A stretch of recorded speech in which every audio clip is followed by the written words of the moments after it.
Everyone welcome और welcome back to my channel B semester 5 political science ते important question cover करांगे। तुहाडी paper का नाम है comparative political system UK and USA. So दो कंट्रीज तुहानूं दित्तियां होईयां, इन्हां दा कंपैरिजन जिहड़ा है आपां नूं दस्सिया जाऊगा कि किहड़ी कंट्री दे विच किहड़ा पॉलिटिकल सिस्टम यूज़ किया जाता है। ठीक है, सो वड्डे क्वेश्चन करेंगे। फर्स्ट चैप्टर का जिहड़ा लॉन्ग क्वेश्चन इंपॉर्टेंट है वो है meaning and scope of comparative politics. So फटाफट वीडियो को शेयर कर दो ताकि कोई भी नीडी पर्सन है उस तक मेरी वीडियो पहुँचती हो। सो स्टार्ट करते हाँ। Meaning and scope of comparative politics यानी कि तुलनात्मक राजनीति का अर्थ अते खेतर।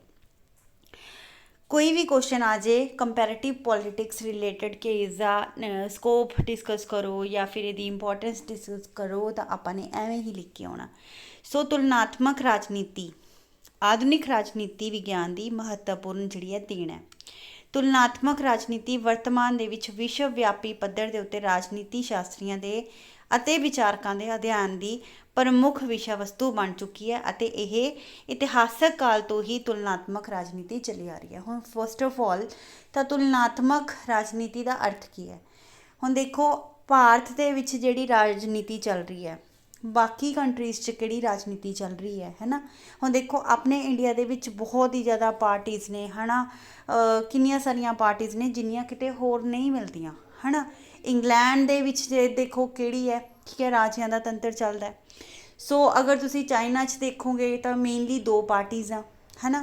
तो कहण दा मतलब आपां जदों देखदे हैगे आ कि किद्दां दा उन्हां दा पोलिटिकल सिस्टम आ बाकी कंट्रीज़ दा, उन्हां दी आपस दे विच जदों कंट्री टू कंट्री तुलना करते हैं तो उसनूं तुलनात्मक राजनीति कहते हैं। सो तुलना करके ही आपां अपने पोलिटिकल सिस्टम नूं या फिर कोई भी देश अपने पोलिटिकल सिस्टम नूं जिहड़ा है मजबूत बनाउंदा वधिया बनाउंदा। पर जिहड़ा यह इतिहासिक काल तो चले आ रहा है कंपैरेटिव पॉलिटिक्स, पर हुण जिहड़ा है इसदा महत्व वध गया क्योंकि हरेक कंट्री अपनी कंट्री का पोलिटिकल सिस्टम पॉलिटिक्स जिहड़ी है वधिया करना चाहुंदी है। तुलनात्मक राजनीति का अर्थ या फिर अध्ययन आधुनिक राजनीति शास्त्र की इस बदलती हुई प्रवृत्ति का परिचायक आ। भावें तुलनात्मक राजनीति का सधारण अर्थ जिहड़ा है विदेशी सरकारां दा संविधानक अध्ययन है। ठीक है, जदों असी constitutional study of the foreign governments करते हैं, ठीक है, बाकी कंट्रीज़ का की करते हैं संविधानक अध्ययन कि उत्थे किदां दा संविधान फॉलो हो रहा नहीं हो रहा, पोलिटिकल सिस्टम कैसा चल रहा है। ठीक है, उदों उसनूं राजनीति जिहड़ा है तुलनात्मक राजनीति कहा जाता है। परंतु जिहड़ा है राजनीति शास्त्र संपूर्ण विश्व की राजनीति पद्धति की कल्पना करता है अते उन्हां नूं सही मन के नवीं प्रणालियां दे अनुसार जिहड़ा है उसका विश्लेषण करता है। ठीक है, असी देखते हैं कि फलानी कंट्री च किदां दा सिस्टम है, संविधान फॉलो हो रहा है, की चीज़ वो करते हैं, उवें ही असी उन्हां नूं सही जे तो सही चल रहा सही मन के अपने इत्थे भी उही प्रणाली विकसित करने की कोशिश करते हैं। तुलनात्मक राजनीति का अर्थ की है जो दो देशों या फिर दो सरकारों की राजनीति की तुलना की जाए या कुछ देशों के संविधानों की तुलना की जाए तो उसनों असी की कहते हैं तुलनात्मक राजनीति। पर असल दे विच जिहड़ा है ये कल्ला ही इसका अर्थ नहीं है, इसका अर्थ की हैगा राजनीतिक संस्थावां की भी तुलना करनी। ठीक है, असी दो देशों की तुलना तो कर ही रहे हैं, ठीक है, संविधानों की तुलना तो कर ही रहे हैं, बट कला यही इसका वर्ड का मीनिंग नहीं है। इसका असली मीनिंग जो आप गल करिए तो राजनीतिक संस्थावां के तुलनात्मक अध्ययन तो है। हुण प्रश्न उठता है राजनीतिक संस्थावां की ने, तो राजनीतिक संस्थावां सरकार के शासन के ਵੱਖ-ਵੱਖ अंग ने जिस दे द्वारा कोई सरकार शासन करती है, वो वालियां राजनीतिक संस्थावां हुंदियां ने। जिवें राज जिहड़ी है एक मुख संस्था है, ठीक है, राजनीति की राज अगर आप गल करिए तो इसके जिहड़े ने 3 अंग होंदे ने, कार्यपालिका, विधानपालिका, न्यायपालिका। पद्धरां की दृष्टि तो शासन दे विच केंद्री सरकार, प्रदेशक सरकार, स्थानक सरकारां होंदियां जिवें ग्राम पंचायत हो गया, प्रदेशक सरकार होगी, ठीक है, स्टेट गवर्नमेंट होगी, तो केंद्री सरकार सेंट्रल गवर्नमेंट होगी। ठीक है, तो शासकीय प्रशासन दे विच व्यवस्था होंदी है ठीक है, असैनिक सरकार होंदी है, तो होर काफ़ी सारिया चीज़ां जिहड़ियां ने होंदियां ने, तो ये सारिया राजनीतिक संस्थावां कहौंदियां। तो कल्ला आपां संविधान का ही कंपैरिजन नहीं करांगे, कल्ला आपां दोनों कंट्रियां दी पॉलिटिक्स का ही अध्ययन नहीं करांगे, असीं राजनीतिक संस्थावां का भी अध्ययन करते हैं। तो ओवरऑल सारिया चीज़ों का अध्ययन किया जाता है अते कंपैरिजन किया जाता है कि किहड़ी अच्छी चल रही है, किद्दां किहड़ी चीज़ नूं फॉलो साडी कंट्री च करना चाहिए। So that is comparative politics. ठीक है, सो 2 या 3 डेफिनेशनस तुसी कर सकते हो, कोई भी जिहड़ी तुहानूं वधिया लगदी आ, आसान लगदी आ। ਤਾਂ ਫਰੀਮੈਨ कह रहे हैं तुलनात्मक राजनीति संस्थावां ਅਤੇ सरकार ਦੀਆਂ ਭਿੰਨ-ਭਿੰਨ किस्मां ਦਾ ਇੱਕ तुलनात्मक विवेचन ਅਤੇ विश्लेषण ਆ। जीन ब्लॉडल कहते हैं कि तुलनात्मक राजनीति वर्तमान संसार ਦੇ ਵਿੱਚ राष्ट्रीय सरकारां ਦੀਆਂ ਪ੍ਰਣਾਲੀਆਂ ਦਾ ਕੀ ਹੈਗਾ, ਅਧਿਐਨ ਹੈਗਾ। ठीक है, कर्टिस कह रहे हैं कि राजनीतिक संस्थावां ਅਤੇ राजनीतिक ਵਰਤਾਓ पॉलिटिकल इंस्टीट्यूशनस ਅਤੇ पॉलिटिकल बिहेवियर ਜਿਹੜਾ ਹੈ ਇਸ ਦੀ ਕਾਰਜ ਪ੍ਰਣਾਲੀ ਨਿਯਮਤਤਾਵਾਂ ਸਮਾਨਤਾਵਾਂ ਅਸਮਾਨਤਾਵਾਂ ਦੇ ਵਿੱਚ ਆਪਸੀ ਜਿਹੜਾ ਸੰਬੰਧ ਹੈ ਉਹ ਤੁਲਨਾਤਮਕ ਰਾਜਨੀਤੀ ਦਾ ਹੀ ਸੰਬੰਧ ਹੈ। ਤਾਂ ਕੋਈ ਵੀ ਜਿਹੜੀਆਂ ਤੁਹਾਨੂੰ 2 ਜਾਂ 3 ਡੈਫੀਨੇਸ਼ਨਸ ਲੱਗਦੀਆਂ ਯੂ ਕੈਨ ਰਾਈਟ। ਉਸ ਤੋਂ ਬਾਅਦ 'ਚ ਆਪਾਂ ਨੇ ਸਿੱਟਾ ਵੀ ਲਿਖਣਾ, ਕਿਉਂਕਿ 5th ਸਮੈਸਟਰ 'ਚੋਂ ਤਾਂ ਸਿੱਟਾ ਤੁਸੀਂ ਉੱਪਰਲੀਆਂ ਜਿੰਨੀਆਂ ਵੀ ਡੈਫੀਨੇਸ਼ਨਾਂ ਲਿਖੀਆਂ ਨੇ ਉਸ ਦੀਆਂ ਲਾਈਨਾਂ ਬਣਾ ਕੇ ਨੀਚੇ ਤੁਸੀਂ ਲਿਖ ਕੇ ਆਉਣੀਆਂ, ਦੈਟ ਇਜ਼ ਸਿੱਟਾ। ਕਨਕਲੂਜ਼ਨ, ਤੁਲਨਾਤਮਕ ਰਾਜਨੀਤੀ ਦੇ ਅੰਤਰਗਤ ਕੇਵਲ ਸਰਕਾਰਾਂ ਦਾ ਤੁਲਨਾਤਮਕ ਅਧਿਐਨ ਹੀ ਨਹੀਂ ਹੁੰਦਾ, ਰਾਜਨੀਤਿਕ ਅਤੇ ਗੈਰ ਰਾਜਨੀਤਿਕ, ਕਾਨੂੰਨੀ, ਗੈਰ ਕਾਨੂੰਨੀ, ਸੰਵਿਧਾਨਕ, ਅਸੰਵਿਧਾਨਕ ਤੋਂ ਇਲਾਵਾ ਕਬੀਲਿਆਂ ਦੀ ਰਾਜਨੀਤੀ, ਸਮਾਜਿਕ, ਆਰਥਿਕ, ਸੰਸਕ੍ਰਿਤਿਕ ਤੱਥਾਂ ਦਾ ਵੀ ਅਧਿਐਨ ਕੀਤਾ ਜਾਂਦਾ। ਹੁਣ ਇਟ ਮੀਨਸ ਇਹ ਸਭ ਦਾ ਅਧਿਐਨ ਤੁਲਨਾਤਮਕ ਰਾਜਨੀਤੀ 'ਚ ਕੀਤਾ ਜਾਂਦਾ।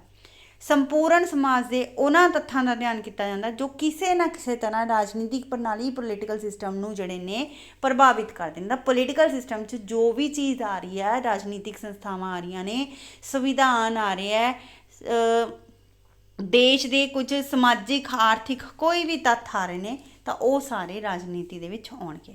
ਠੀਕ ਹੈ, ਇਸ ਦਾ ਖੇਤਰ ਹੁਣ ਤੁਲਨਾਤਮਕ ਰਾਜਨੀਤੀ ਦਾ ਵਿਸ਼ਾ ਖੇਤਰ ਕੀ ਆ? ਪ੍ਰਾਚੀਨ ਕਾਲ ਦੇ ਵਿੱਚ ਤੁਲਨਾਤਮਕ ਰਾਜਨੀਤੀ ਦਾ ਵਿਸ਼ਾ ਖੇਤਰ ਬਿਲਕੁਲ ਸੀਮਤ ਸੀ। ਠੀਕ ਹੈ, ਕਿਉਂਕਿ ਸਮਾਜ ਐਡਾ ਵੱਡਾ ਨਹੀਂ ਸੀਗਾ, ਦੇਸ਼ ਇੰਨੇ ਜ਼ਿਆਦਾ ਨਹੀਂ ਸੀ। ਹੁਣ ਦੇਖੋ ਦੇਸ਼ 'ਚੋਂ ਦੇਸ਼ ਨਿਕਲ ਰਿਹਾ, ਕਿੰਨੇ ਸਾਰੇ ਦੇਸ਼ ਹੋਏ ਪਏ ਨੇ, ਹੈ ਨਾ। ਤਾਂ ਪ੍ਰਾਚੀਨ ਕਾਲ ਦੇ ਵਿੱਚ ਤੁਲਨਾਤਮਕ ਰਾਜਨੀਤੀ ਦਾ ਵਿਸ਼ਾ ਖੇਤਰ ਸੀਮਤ ਸੀ ਅਤੇ ਇਸ ਵਿੱਚ ਕੇਵਲ ਕੌਣ ਕੌਣ ਆਉਂਦਾ ਸੀ? ਰਾਜ ਸਰਕਾਰ, ਕੁਝ ਰਾਜਨੀਤਿਕ ਸੰਸਥਾਵਾਂ ਦੇ ਸਿਧਾਂਤਕ ਅਤੇ ਸੰਸਥਾਗਤ ਅਧਿਐਨ ਹੀ ਸੀਗਾ। ਕੁਝ ਸੰਸਥਾਵਾਂ ਹੁੰਦੀਆਂ ਸੀ ਰਾਜਨੀਤੀ 'ਚ, ਪਰ ਜਿਉਂ-ਜਿਉਂ ਸਮਾਜ ਵੱਧ ਰਿਹਾ, ਪੋਪੂਲੇਸ਼ਨ ਵੱਧ ਰਹੀ ਹੈ, ਤਾਂ ਇਸ 'ਚ ਹੋਰ ਚੀਜ਼ਾਂ ਇਨਕਲੂਡ ਹੋ ਰਹੀਆਂ, ਇਸ ਦਾ ਘੇਰਾ ਜਿਹੜਾ ਹੈ ਬਹੁਤ ਵੱਡਾ ਹੁੰਦਾ ਜਾ ਰਿਹਾ।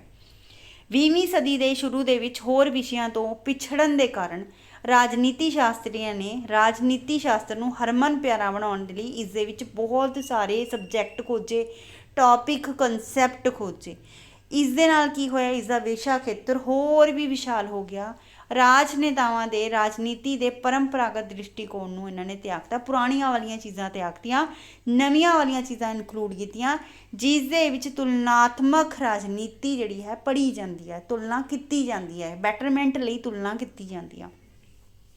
ਤੁਲਨਾਤਮਕ ਰਾਜਨੀਤੀ ਦਾ ਵਿਸ਼ਾ ਖੇਤਰ ਅਜੇ ਵਿਕਾਸ ਦੇ ਵੱਲ ਹੈ, ਡਿਵੈਲਪਮੈਂਟ ਦੇ ਵੱਲ ਆ। ਠੀਕ ਆ, ਤੁਲਨਾਤਮਕ ਰਾਜਨੀਤੀ ਦੇ ਵਿਸ਼ਾ ਖੇਤਰ ਦੇ ਸੰਬੰਧ ਦੇ ਵਿੱਚ ਵਿਦਵਾਨ ਇੱਕ ਮਤ ਨਹੀਂ ਹੈਗੇ।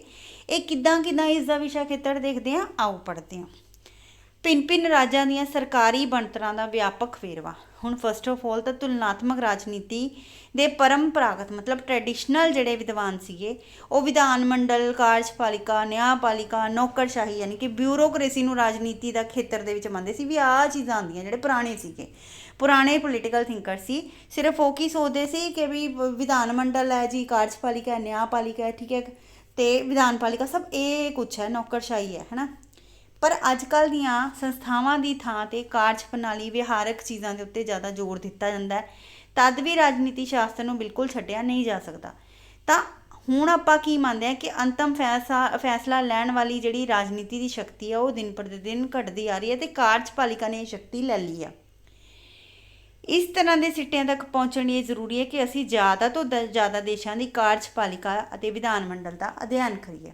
ਠੀਕ ਹੈ, ਸੋ ਅਸੀਂ ਜਿਹੜਾ ਹੈ ਤੁਲਨਾਤਮਕ ਰਾਜਨੀਤੀ 'ਚ ਦੇ ਘੇਰੇ 'ਚ ਕੀ ਲੈਂਦੇ ਹਾਂ ਕਿ ਅਸੀਂ ਕਾਰਜਪਾਲਿਕਾ ਤਾਂ ਦੇਖ ਹੀ ਰਹੇ ਹਾਂ, ਠੀਕ ਹੈ, ਨਾਲ ਵਿਧਾਨ ਪਾਲਿਕਾ ਨੂੰ ਵੀ ਅੰਡਰਸਟੈਂਡ ਕਰੀਏ, ਕੰਪੈਰੀਜ਼ਨ ਸਟੱਡੀ ਕਰੀਏ। ਹੁਣ ਸੈਕਿੰਡ ਆਫ ਆਲ ਇਹਦੇ ਖੇਤਰ 'ਚ ਹੋਰ ਕੀ ਆਉਂਦਾ ਹੈ? ਰਾਜਨੀਤਿਕ ਸਮਾਜੀਕਰਨ ਅਤੇ ਰਾਜਨੀਤਿਕ ਸੱਭਿਆਚਾਰ। ਹੁਣ ਇਸ ਦੇ ਘੇਰੇ ਦੇ ਅੰਦਰ ਜਿਹੜਾ ਹੈ ਰਾਜਨੀਤਿਕ ਸਮਾਜੀਕਰਨ ਕਿੱਦਾਂ ਹੋ ਰਿਹਾ, ਸੱਭਿਆਚਾਰ ਕਿੱਦਾਂ ਚੱਲ ਰਿਹਾ ਰਾਜਨੀਤੀ ਦਾ, ਉਹ ਵੀ ਆਉਂਦਾ ਕਾਫੀ ਹੱਦ ਤੱਕ, ਕਿਉਂਕਿ ਜਿਹੜੀ ਸਰਕਾਰੀ ਬਣਤਰ ਹੈ ਰਾਜਨੀਤੀ ਹੈ ਸਮਾਜਿਕ ਆਰਥਿਕ ਵਿਕਾਸ ਦੇ ਪੱਧਰ ਨਾਲ ਜੁੜੀ ਹੋਈ ਹੈ। ਕਿਉਂਕਿ ਮੇਨ ਮਕਸਦ ਕਿਸੇ ਵੀ ਰਾਜਨੀਤੀ ਦਾ, ਹੁਣ ਦੇਖੋ ਅਥਾਰਟੀ ਦੇ ਵਿੱਚ ਮੋਦੀ ਜੀ ਹੈ ਤਾਂ ਇਹ ਹਰੇਕ ਉਸ ਦੇ ਵਿੱਚ ਚਾਹੁੰਦੇ ਆ ਕਿ ਜਿਹੜੀ ਦੇਸ਼ ਦਾ ਆਰਥਿਕ ਵਿਕਾਸ ਹੋਵੇ, ਸਮਾਜਿਕ ਵਿਕਾਸ ਵੀ ਹੋਵੇ, ਲੋਕਾਂ ਨੂੰ ਕਿਸੇ ਚੀਜ਼ ਦੀ ਕੋਈ ਪ੍ਰੋਬਲਮ ਨਾ ਹੋਵੇ। ਠੀਕ ਹੈ, ਤਾਂ ਤੁਲਨਾਤਮਕ ਰਾਜਨੀਤੀ ਦੇ ਵਿੱਚ ਇਹ ਗੱਲ ਜ਼ਰੂਰ ਦੇਖੀ ਜਾਂਦੀ ਹੈ ਕਿ ਵੱਖ-ਵੱਖ ਦੇਸ਼ਾਂ ਦੇ ਨਾਗਰਿਕ ਆਪਣੀ ਰਾਜਨੀਤਿਕ ਸੰਸਥਾ ਤੋਂ ਸੰਤੁਸ਼ਟ ਹੈ, ਸਮਾਜਿਕ ਪੱਧਰ 'ਤੇ ਠੀਕ ਠਾਕ ਹੈ ਸਾਰਾ ਕੁਝ, ਨਾਗਰਿਕ ਸੰਤੋਸ਼ਪੂਰਨ ਨੇ। ਠੀਕ ਹੈ, ਉਹਨਾਂ ਨੂੰ ਸਭ ਕੁਝ ਮਿਲ ਰਿਹਾ, ਕਲਿਆਣ ਉਹਨਾਂ ਦਾ ਹੋ ਰਿਹਾ। ਅਗਰ ਕਿਸੇ ਦੇਸ਼ ਦੇ ਵਿੱਚ ਰਾਜਨੀਤੀ ਦੇ ਵਿੱਚ, ਠੀਕ ਹੈ, ਉਸ ਰਾਜਨੀਤੀ ਦੇ ਟਾਈਮ ਦੇ ਉੱਤੇ ਅਗਰ ਨਾਗਰਿਕ ਸੈਟਿਸਫਾਈਡ ਨੇ ਆਰਥਿਕ ਪੱਖੋਂ, ਸਮਾਜਿਕ ਪੱਖੋਂ, ਰਾਜਨੀਤਿਕ ਪੱਖੋਂ, ਤਾਂ ਦੈਟ ਇਜ਼ ਕਿ ਉਹ ਰਾਜਨੀਤੀ ਵਧੀਆ ਚੱਲ ਰਹੀ ਹੈ, ਤਾਂ ਸਾਨੂੰ ਵੀ ਉਸ ਦੇਸ਼ ਦੀ ਰਾਜਨੀਤੀ ਵਰਗੀ ਰਾਜਨੀਤੀ ਅਪਣਾਉਣੀ ਚਾਹੀਦੀ ਹੈ। ਰਾਜਨੀਤਿਕ ਦਲ ਅਤੇ ਹਿੱਤ ਸਮੂਹ, ਫਿਰ ਆਉਂਦਾ ਹੈ ਕਿ ਕਿੰਨੇ ਰਾਜਨੀਤਿਕ ਦਲ ਨੇ, ਕਿੰਨੇ ਹਿੱਤ ਸਮੂਹ ਨੇ, ਇੰਟਰਸਟ ਗਰੁੱਪ ਕਿੰਨੇ, ਪੋਲੀਟੀਕਲ ਪਾਰਟੀਜ਼ ਕਿੰਨੀਆਂ। ਹੁਣ ਕਿਉਂਕਿ ਲੋਕਤੰਤਰ ਦਾ ਯੁੱਗ ਹੈ, ਡੈਮੋਕ੍ਰੇਸੀ ਹੈ, government by the people, for the people, of the people, so ਅਕਸਰ ਸਾਰੇ ਦੇਸ਼ਾਂ ਦੇ ਵਿੱਚ ਰਾਜਨੀਤਿਕ ਦਲ ਪਾਏ ਜਾਂਦੇ ਨੇ। ਪਰ ਆਪਾਂ ਅਗਰ ਭਾਰਤ ਦੀ ਗੱਲ ਕਰੀਏ ਤਾਂ ਬਹੁਤ ਹੀ ਜ਼ਿਆਦਾ ਮਲਟੀ ਡਾਇਵਰਸਿਟੀ ਵਾਲੀ ਕੰਟਰੀ ਆ, ਬਹੁਤ ਹੀ ਅਨੇਕਤਾਵਾਂ ਭਰੀ ਕੰਟਰੀ ਹੈ, ਬਹੁਤ ਸਾਰੇ ਧਰਮਾਂ, ਨਸਲਾਂ, ਕਾਸਟ, ਕ੍ਰੀਡ, ਕਲਰ, ਰਿਲੀਜਨ ਦੇ ਲੋਕ ਰਹਿੰਦੇ ਨੇ। ਸੋ ਇਸ ਕਰਕੇ ਜਿਹੜਾ ਹੈ ਇੱਥੇ ਉਨੇ ਹੀ ਰਾਜਨੀਤਿਕ ਦਲ ਜਿਹੜੇ ਨੇ ਪਾਏ ਜਾਂਦੇ ਨੇ। ਠੀਕ ਹੈ, ਤਾਂ ਇਸ ਤਰ੍ਹਾਂ ਤੁਲਨਾਤਮਕ ਰਾਜਨੀਤੀ ਦਾ ਜਿਹੜਾ ਵਿਦਿਆਰਥੀ, ਅੱਜ ਕੱਲ੍ਹ ਸਾਰੇ ਦੇਸ਼ਾਂ ਦੇ ਵਿੱਚ ਰਾਜਨੀਤਿਕ ਦਲ ਪਾਏ ਜਾਂਦੇ ਨੇ, ਪਰ ਜੇ ਅਸੀਂ ਗੱਲ ਕਰੀਏ ਤਾਂ ਤੁਲਨਾਤਮਕ ਰਾਜਨੀਤੀ ਦਾ ਵਿਦਿਆਰਥੀ ਰਾਜਨੀਤਿਕ ਦਲਾਂ ਦੇ ਸੰਗਠਨ ਬਾਰੇ ਦੇਖਦਾ, ਪ੍ਰੋਗਰਾਮਾਂ ਦਾ ਅਧਿਐਨ ਕਰਦਾ, ਕੰਮਾਂ ਦਾ ਅਧਿਐਨ ਕਰਦਾ ਕਿ ਕਿਹੜੀ ਪਾਰਟੀ ਕੀ ਕੰਮ ਕਰ ਰਹੀ ਹੈ। ਰਾਜਨੀਤਿਕ ਦਲ ਹੀ ਨਹੀਂ ਬਲਕਿ ਇੰਟਰਸਟ ਗਰੁੱਪ ਵੀ ਦੇਖਦਾ। ਹਿੱਤ ਸਮੂਹ ਦਲਾਂ ਅਤੇ ਸਰਕਾਰ ਦੀਆਂ ਨੀਤੀਆਂ ਨਿਰਧਾਰਨ ਕਰਨ ਦੇ ਵਿੱਚ ਵੀ ਮਹੱਤਵਪੂਰਨ ਭੂਮਿਕਾ ਨਿਭਾਉਂਦਾ। ਗੁੱਟ ਸਮੂਹ ਦੇਖਦਾ, ਤਾਂ ਕਹਿਣ ਦਾ ਮਤਲਬ ਜਿੱਥੇ ਜਿੰਨੀਆਂ ਪੋਲੀਟੀਕਲ ਪਾਰਟੀਜ਼ ਨੇ, ਹਿੱਤ ਸਮੂਹ ਨੇ, ਤਾਂ ਉਹ ਸਾਰੇ ਵੀ ਜਿਹੜੇ ਨੇ ਇਸੇ ਖੇਤਰ ਦੇ ਵਿੱਚ ਆਉਂਦੇ ਨੇ। ਅਤੇ ਅਮਰੀਕਾ ਹੋ ਗਿਆ, ਬ੍ਰਿਟੇਨ ਹੋ ਗਿਆ, ਫਰਾਂਸ ਹੋ ਗਿਆ, ਲੋਕਤੰਤਰੀ ਦੇਸ਼ਾਂ ਵਿੱਚ ਦਬਾਓ ਸਮੂਹ ਜਿਹੜੇ ਨੇ ਸਰਕਾਰੀ ਫੈਸਲਿਆਂ ਨੂੰ ਪ੍ਰਭਾਵਿਤ ਕਰਦੇ ਆ। ਰੂਸ ਦੇ ਵਿੱਚ, ਚੀਨ ਦੇ ਵਿੱਚ, ਸਾਮਵਾਦੀ ਦੇਸ਼ਾਂ ਦੇ ਵਿੱਚ ਇਹਨਾਂ ਦਾ ਮਹੱਤਵ ਘੱਟ ਹੈ। ਹੁਣ ਇਹ ਵੀ ਤਾਂ ਦੇਖਿਆ ਜਾਂਦਾ ਕਿੱਥੇ ਕਿੰਨੇ ਦਲ ਕੰਮ ਕਰਦੇ ਨੇ। ਭਾਰਤ ਦੇ ਵਿੱਚ ਸਭ ਤੋਂ ਜ਼ਿਆਦਾ ਦਲ ਕੰਮ ਕਰਦੇ ਨੇ, ਹੈ ਨਾ। ਕਿਹੜੀ ਚੀਜ਼ ਹੈ ਜਿਹੜੀ ਇੰਟਰਸਟ ਗਰੁੱਪ ਕਿੱਥੇ ਕੰਮ ਕਰਦੇ ਨੇ, ਤਾਂ ਇਹ ਸਾਰਾ ਕੁਛ ਇਹਦੇ ਵਿੱਚ ਦੇਖਿਆ ਜਾਂਦਾ। ਫਿਰ ਹੈ ਰਾਜਨੀਤਿਕ ਵਿਸ਼ਿਸ਼ਟ ਵਰਗ, ਐਲਾਈਟ ਗਰੁੱਪਸ ਹੋ ਗਿਆ, ਰਾਜਨੀਤਿਕ ਹਿੰਸਾ, ਪੋਲੀਟੀਕਲ ਵਾਇਲੈਂਸ ਹੋ ਗਿਆ, ਪੋਲੀਟੀਕਲ ਕਰਪਸ਼ਨ, ਭ੍ਰਿਸ਼ਟਾਚਾਰ ਕਿੱਥੇ ਕਿੱਥੇ ਹੋ ਰਿਹਾ, ਤਾਂ ਇਹ ਇਹਦੇ ਘੇਰੇ ਦੇ ਵਿੱਚ ਸਟੱਡੀ ਕਰਨਾ ਵੀ ਆਉਂਦਾ। ਤੁਲਨਾਤਮਕ ਰਾਜਨੀਤੀ ਦੇ ਵਿਦਵਾਨ ਜਿਹੜੇ ਨੇ ਜਾਂ ਸਟੂਡੈਂਟਸ ਜਿਹੜੇ ਨੇ ਉਹ ਇਸ ਗੱਲ ਦਾ ਧਿਆਨ ਕਰਦੇ ਨੇ ਕਿ ਉਹ ਵਿਅਕਤੀ ਜੋ ਰਾਜ ਸੱਤਾ ਦਾ ਪ੍ਰਯੋਗ ਕਰਦੇ ਨੇ ਉਹ ਕਿਹਨਾਂ ਵਰਗਾਂ ਦੇ ਨਾਲ ਸੰਬੰਧਿਤ ਆ, ਉਹਨਾਂ ਦਾ ਸੱਤਾ ਦਾ ਆਧਾਰ ਕੀ ਹੈ। ਹਰੇਕ ਰਾਜ ਦੇ ਸ਼ਾਸਨ ਦੀ ਸ਼ਕਤੀ ਵਿੱਚ ਕੁਝ ਖਾਸ ਲੋਕਾਂ ਜਾਂ ਇੱਕ ਖਾਸ ਵਰਗ ਦੇ ਹੱਥ 'ਚ ਕਮਾਂਡ ਆਉਂਦੀ ਹੈ। ਜਿਨ੍ਹਾਂ ਦੇਸ਼ਾਂ ਦੇ ਵਿੱਚ ਸਵਸਥ ਦਲ ਹੈ, ਮਤਲਬ ਬਹੁਤ ਅੱਛੇ ਦਲ ਬਣੇ ਹੋਏ ਨੇ, ਤਾਂ ਉੱਥੇ ਸ਼ਾਸਕਾਂ ਦੀ ਭਰਤੀ ਦਾ ਮੁੱਖ ਸੋਮਾ ਰਾਜਨੀਤਿਕ ਦਲ ਹੁੰਦੇ ਨੇ। ਮਤਲਬ ਹੁਣ ਅਸੀਂ ਸ਼ਾਸਕ ਕਿਹਨੂੰ ਚੁਣਿਆ ਹੋਇਆ, ਮੋਦੀ ਜੀ ਨੂੰ, ਤਾਂ ਕਿਉਂਕਿ ਇਹ ਕੀ ਨੇ, ਰਾਜਨੀਤਿਕ ਦਲ ਦੇ ਮੈਂਬਰ ਨੇ। ਸਾਮਵਾਦੀ ਦੇਸ਼ਾਂ 'ਚ ਕੀ ਹੁੰਦਾ, ਰਾਜਨੀਤਿਕ ਸੱਤਾ ਜਿਹੜੀ ਹੁੰਦੀ ਹੈ ਉਹ ਇੱਕ ਮਾਤਰ ਸੋਮਾ ਸਾਮਵਾਦੀ ਦਲ ਹੁੰਦੇ ਨੇ। ਆਰਥਿਕ ਸਮਾਨਤਾ ਅਤੇ ਰਾਜਨੀਤਿਕ ਸ਼ਾਸਕਾਂ ਦੀ ਭਰਤੀ ਦੇ ਢੰਗ ਦੀ ਰਾਜਨੀਤਿਕ ਹਿੰਸਾ, ਅੰਦਰੂਨੀ ਕਲੇਸ਼ ਨਾਲ ਡੂੰਘਾ ਸੰਬੰਧ ਹੁੰਦਾ। ਸੋ ਜਿਨ੍ਹਾਂ ਦੇਸ਼ਾਂ ਵਿੱਚ ਯਤਨਪੂਰਵਕ ਸਮਾਜ ਦੇ ਕੋਈ ਵਿਸ਼ੇਸ਼ ਵਰਗ ਨੂੰ ਰਾਜਨੀਤਿਕ ਸੱਤਾ ਤੋਂ ਵਾਂਝਾ ਰੱਖਿਆ ਜਾਂਦਾ ਹੈ, ਤਾਂ ਦੂਜੇ ਜਿਹੜੇ ਹੁੰਦੇ ਨੇ, ਮਤਲਬ ਅਗਰ ਇੱਕ ਗਰੁੱਪ ਨੂੰ ਹੀ ਅਸੀਂ ਅੱਗੇ ਵਧਾਈ ਜਾਈਏ ਤਾਂ ਹਿੰਸਾ ਆਉਣ ਦੇ ਚਾਂਸਿਸ ਵੱਧ ਜਾਂਦੇ ਨੇ। ਠੀਕ ਹੈ, ਤਾਂ ਇਹ ਵੀ ਦੇਖਿਆ ਜਾਂਦਾ ਕਿ ਪੋਲੀਟੀਕਲ ਐਲਾਈਟਸ ਗਰੁੱਪ ਕੀ ਕਰ ਰਹੇ ਨੇ, ਵਾਇਲੈਂਸ ਕਿੰਨੀ ਕੁ ਹੋ ਰਹੀ ਹੈ। ਅਗਰ ਤਾਂ ਸਾਡੀ ਸੱਤਾ ਦੇ ਵਿੱਚ ਬਹੁਤ ਵਾਇਲੈਂਸ ਹੋ ਰਹੀ ਹੈ, ਸਾਡੇ ਪੋਲੀਟੀਕਲ ਸਿਸਟਮ ਦੇ ਵਿੱਚ ਬਹੁਤ ਹੀ ਜ਼ਿਆਦਾ ਵਾਇਲੈਂਸ ਹੋ ਰਹੀ ਹੈ, ਤਾਂ ਇਹ ਚੀਜ਼ ਨਹੀਂ ਹੋਣੀ ਚਾਹੀਦੀ। ਠੀਕ ਹੈ, ਕਿਹੜੀ ਚੀਜ਼ ਕਰਕੇ ਜਿਹੜੀ ਹੈਗੀ ਹੈ ਵਾਇਲੈਂਸ ਹੋ ਰਹੀ ਹੈ, ਤਾਂ ਇਹ ਵੀ ਦੇਖਿਆ ਜਾਂਦਾ, ਕੰਪੇਅਰ ਕਰਿਆ ਜਾਂਦਾ, ਹੈ ਨਾ। ਕਰਪਸ਼ਨ, ਅਗਰ ਕਰਪਸ਼ਨ ਕਰੀਏ ਕੋਈ ਪਾਰਟੀ ਤਾਂ ਅਸੀਂ ਉਸਨੂੰ ਕੰਪੈਰੇਟਿਵਲੀ ਵੋਟ ਨਹੀਂ ਕਰਦੇ, ਤਾਂ ਇਹ ਸਾਰੀਆਂ ਚੀਜ਼ਾਂ ਇਹਦੇ ਵਿੱਚ ਆਉਂਦੀਆਂ ਨੇ। ਅੰਤਰ ਅਨੁਸ਼ਾਸਨਾਤਮਕ ਦ੍ਰਿਸ਼ਟੀਕੋਣ, ਇੰਟਰਡਿਸਿਪਲਿਨਰੀ ਅਪਰੋਚ। ਆਧੁਨਿਕ ਯੁੱਗ 'ਚ ਕੀ ਹੁੰਦਾ, ਤੁਲਨਾਤਮਕ ਰਾਜਨੀਤੀ ਦਾ ਵਿਸ਼ਾ ਖੇਤਰ ਕੇਵਲ ਮਾਤਰ ਰਾਜਨੀਤੀ ਸ਼ਾਸਤਰ ਦਾ ਅਧਿਐਨ ਨਹੀਂ ਕਰਨਾ, ਬਲਕਿ ਇਹਦੇ ਵਿੱਚ ਜਿਹੜੀਆਂ ਹੈ ਹੋਰ ਵੀ ਵਿਸ਼ਾ ਖੇਤਰ ਇਹਦਾ ਵਧਾ ਦਿੱਤਾ ਗਿਆ। ਇਸ ਦੇ ਵਿੱਚ ਅੰਤਰ ਅਨੁਸ਼ਾਸਨਾਤਮਕ ਦ੍ਰਿਸ਼ਟੀਕੋਣ ਵੀ ਬਣ ਗਿਆ। ਇਸ ਦੇ ਵਿੱਚ ਹੋਰ ਸਬਜੈਕਟਸ ਵੀ ਆ ਗਏ ਨੇ, for example sociology, psychology, economics, history, biology, chemistry ਵਗੈਰਾ ਵੀ ਜਿਹੜੇ ਹੈਗੇ ਨੇ ਸ਼ਾਮਿਲ ਹੋ ਗਏ ਨੇ। ਤੇ ਸੋਸ਼ੋਲੋਜੀ ਤੇ ਪੋਲੀਟੀਕਲ ਸਾਇੰਸ ਬਹੁਤ ਹੀ ਜ਼ਿਆਦਾ ਜਿਹੜੇ ਨੇ ਇੱਕ ਦੂਜੇ ਨਾਲ ਰਿਲੇਟ ਕਰਦੇ ਆ।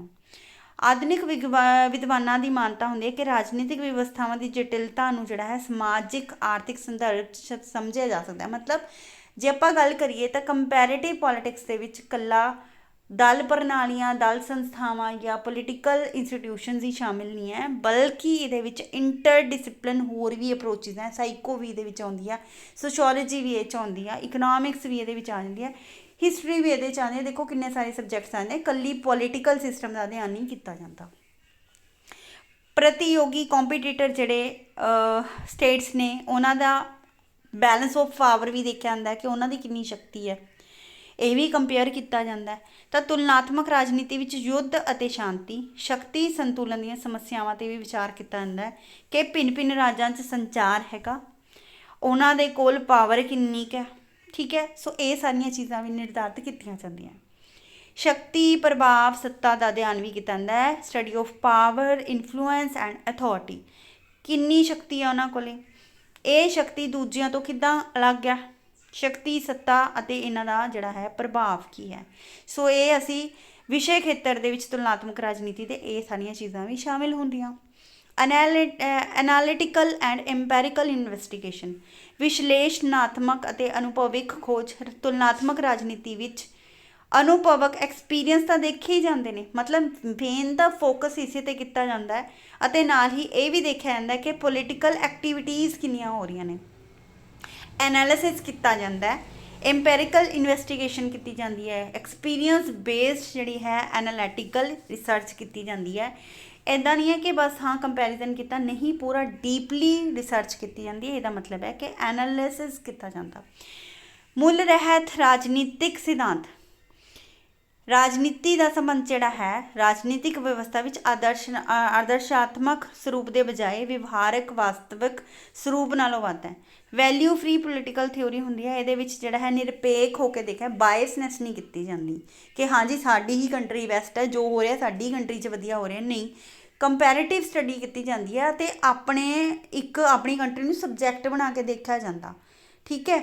ਅਤੇ ਅਸੀਂ ਜਿਹੜੇ ਹੈ ਅਲੱਗ ਹੋ ਕੇ ਇਸ 'ਤੇ ਰਹਿੰਦੇ ਹਾਂ ਕਿ ਹਾਂਜੀ ਕਿਹੜੀ ਜਿਹੜੀ ਪੋਲੀਟੀਕਲ ਸਿਸਟਮ ਹੈ ਵਧੀਆ, ਕਿਸ ਕੰਟਰੀ ਦੀ ਇਹ ਚੀਜ਼ ਵਧੀਆ ਹੈ, ਤਾਂ ਉਸਨੂੰ ਆਪਣੇ ਦੇਸ਼ ਵਿੱਚ ਲਾਗੂ ਕੀਤਾ। ਹੁਣ ਤੁਸੀਂ ਖੁਦ ਦੇਖੋ, ਆਪਣਾ ਸੰਵਿਧਾਨ ਬੋਰੋਡ ਹੈ, ਉਧਾਰ ਲਿਆ ਹੋਇਆ ਹੈ ਨਾ, ਕਿਉਂਕਿ ਸਾਨੂੰ ਐਂ ਲੱਗਦਾ ਸੀ ਫਲਾਣੀ ਕੰਟਰੀ ਦੀ ਫਲਾਣੀ ਚੀਜ਼ ਵਧੀਆ ਹੈ, ਇਸ ਕੰਟਰੀ ਦੀ ਇਹ ਚੀਜ਼ ਵਧੀਆ ਹੈ, ਤਾਂ ਆਪਾਂ ਨੇ ਘੱਟੋ ਘੱਟ ਮੈਨੂੰ ਲੱਗਦਾ 11-12 ਕੰਟਰੀਜ਼ ਤੋਂ ਜਿਹੜਾ ਸੀ ਆਪਾਂ ਨੇ ਸੰਵਿਧਾਨ ਲਿਆ। ਅਤੇ 6 ਬਿਲੀਅਨ ਤੋਂ ਅਗਰ ਆਪਾਂ ਗੱਲ ਕਰੀਏ ਤਾਂ 63-64 ਲੱਖ ਰੁਪਇਆ ਜਿਹੜਾ ਸੀਗਾ ਲੱਗਿਆ ਸੀ 3 ਸਾਲ ਦੇ ਕਰੀਬ, ਅਪਰੋਕਸੀਮੇਟਲੀ 2 ਸਾਲ 11 ਮਹੀਨੇ ਕੁਝ 18 ਕੁ ਦਿਨ ਲੱਗੇ ਸੀਗੇ, ਹੈ ਨਾ।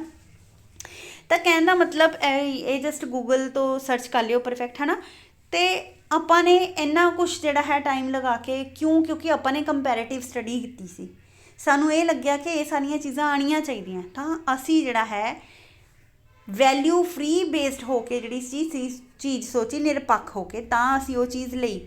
ਤਾਂ ਸਾਨੇ ਵੀ ਆਪਣੀ ਕੰਟਰੀ ਦੇ ਵਿੱਚ ਤੁਲਨਾਤਮਕ ਰਾਜਨੀਤੀ ਕਿਉਂ ਯੂਜ਼ ਕਰਦੇ ਹਾਂ ਕਿ ਜਿਹੜੀਆਂ ਵੀ ਗਲਤੀਆਂ ਨੇ ਉਹਨੂੰ ਦੂਰ ਕਰਕੇ ਅੱਛੀਆਂ ਚੀਜ਼ਾਂ ਇਨਕਲਕੇਟ ਕਰੀਏ। ਸਟੱਡੀ ਆਫ ਇਨਫਰਾਸਟਰਕਚਰ, ਤੁਲਨਾਤਮਕ ਰਾਜਨੀਤੀ ਦੇ ਵਿੱਚ ਆਧਾਰਕ ਸੰਰਚਨਾ ਦਾ ਅਧਿਐਨ ਕੀਤਾ ਜਾਂਦਾ। ਵਿਧਾਨ ਪਾਲਿਕਾ ਕਿੱਦਾਂ ਕੰਮ ਕਰ ਰਹੀ ਹੈ, ਕਾਰਜਪਾਲਿਕਾ, ਨਿਆਂਪਾਲਿਕਾ, ਰਾਜਨੀਤਿਕ ਦਲ ਕਿੱਦਾਂ ਕੰਮ ਕਰ ਰਹੇ ਨੇ, ਹਿੱਤ ਸਮੂਹ ਕਿੱਦਾਂ ਕੰਮ ਕਰ ਰਹੇ ਨੇ, ਜਨਮਤ ਵਧੀਆ ਚੱਲ ਰਿਹਾ, ਮਤਦਾਨ ਵਿਵਹਾਰ ਵਧੀਆ ਚੱਲ ਰਿਹਾ। ਸੋ ਇਹ ਸਾਰੀਆਂ ਚੀਜ਼ਾਂ, ਠੀਕ ਹੈ।